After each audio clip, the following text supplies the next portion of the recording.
The idea of soul age is not something that people think about. And, in the work I do, yes, I'm a psychotherapist. I've been doing some form of psychotherapy for 36 years. And I've been doing soul work for 20 some years and, blending them together at times and sometimes doing them separately. But a theme that I talk to clients about is the idea of soul age. So, we all know the term old soul, that, the person who's super wise beyond their years, someone who just seems to kind of have this groundedness, have this sense of wisdom about them, uh, good problem solvers. People tend to come to them and for advice or just as a sounding board to try to get some grounding and some security. But to me, and I've been doing this work for a long time, but to me, observing the fact that if there's old souls, there are going to be a whole spectrum of young souls all the way down to infant soul. Now, there is some literature out there about soul age, and there's some books that have about a handful, five or six levels of what they would consider to be soul age. But being a therapist and doing this work for 36 years, I've really observed how this plays out in our day to day coping. And so I want to kind of flesh out this idea for you a little bit about what soul age is about. And I want to bring up some of my favorite little examples here. First one is Yoda. If you think about Yoda, those of you who have watched Star Wars, some of you are probably too young to have seen it.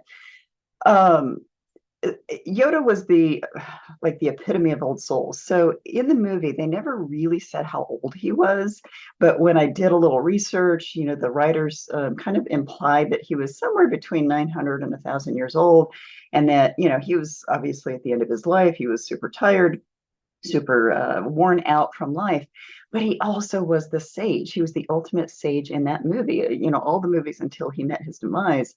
He didn't really meet his demise. He actually decided to check out. Um, but it was one of those things where they just depicted him as the wise one, the one that everybody went to. And for a little green guy, that was pretty impressive, really, if you think about it. So he's the ultimate old soul. And if you think about Star Wars too, then you think of Jar Jar Binks, who was kind of a bubblehead, kind of a bubbled around. He, was not super wise. He followed people. He wasn't very secure. He had a lot of insecurities in terms of his own confidence. He really could not sustain himself. And so it was one of those things where, and a lot of people did not like him. A lot of people hated that character because it didn't fit to them in the spectrum of all of the other characters in the movie series.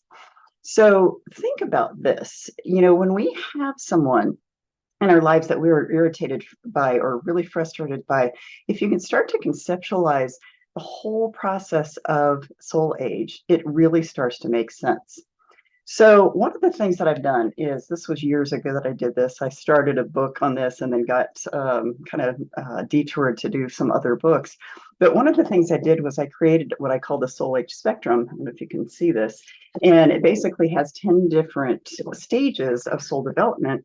And I've created basically what the virtue is, what the milestone they have to reach, what the challenges are, and kind of a brief description of each one of those soul ages. Now, I don't have time here in this video to share all of that today, but what it helps people do is help them put into perspective the challenges that they have with other souls in their lives. Now, I do not at all mean this to be condescending. It's not about, oh, I'm better than you because I'm an older soul. It's not about that. What it is about, it is what it is. So it helps you put into the perspective, oh, this is where that soul is coming from.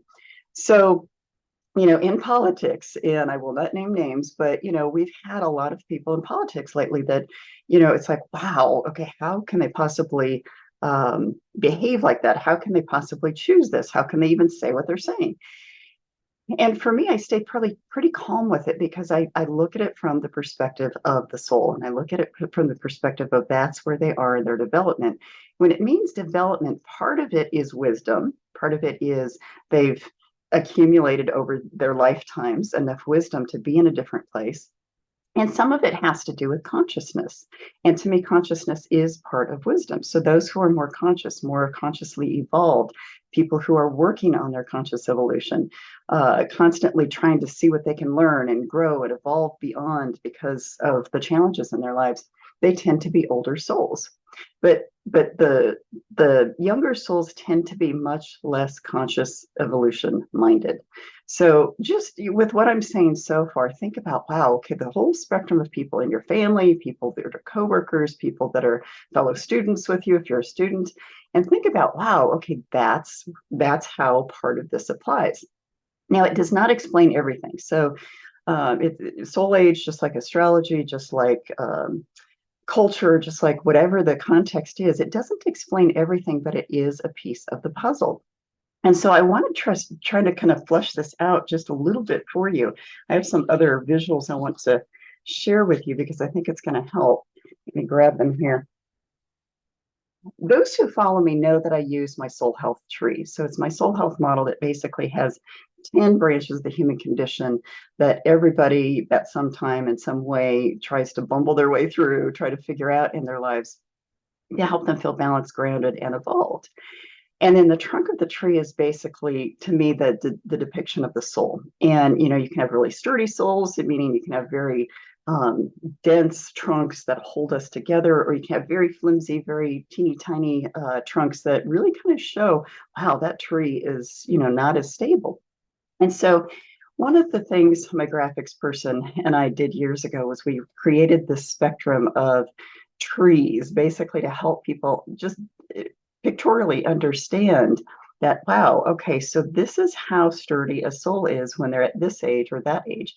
So I have this whole spectrum starting with infant soul. Let me see if that light will, and I'm glaring a little bit here. They have these little infant souls that they aren't very sturdy. They're not very developed as far as their awareness of the world.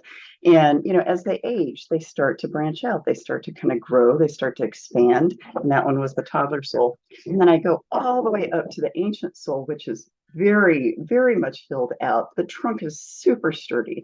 The hands are sustaining it very well. So there's a lot of age and wisdom behind that soul.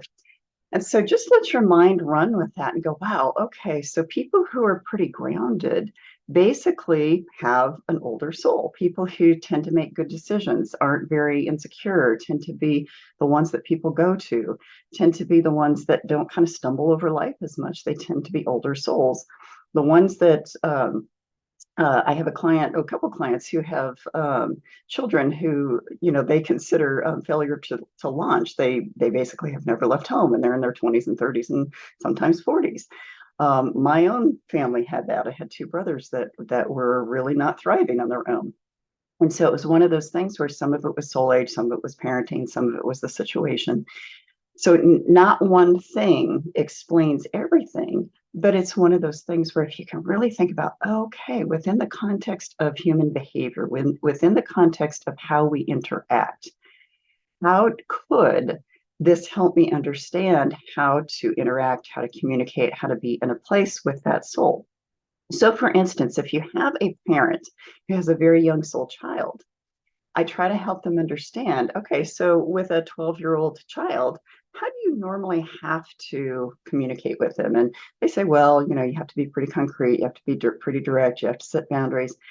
And even if they have a 37-year-old child that is acting that same way, they have to communicate in that same way because that is about the only level of communication and understanding that 37-year-old might be able to receive, because they, from a soul maturity perspective, they're like an 11 or 12-year-old soul. Flip that. What about children who have very young soul parents, but they're older souls? That can be frustrating and excruciating because that child then of these young soul parents feel like they have to take care of them, feel like their heads are getting against the wall when they're trying to assert themselves.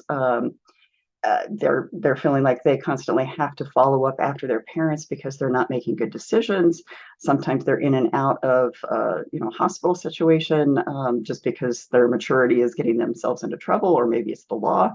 So if you think about a contextual layer of how humans are, if you consider this from a soul age perspective, it makes all the sense in the world.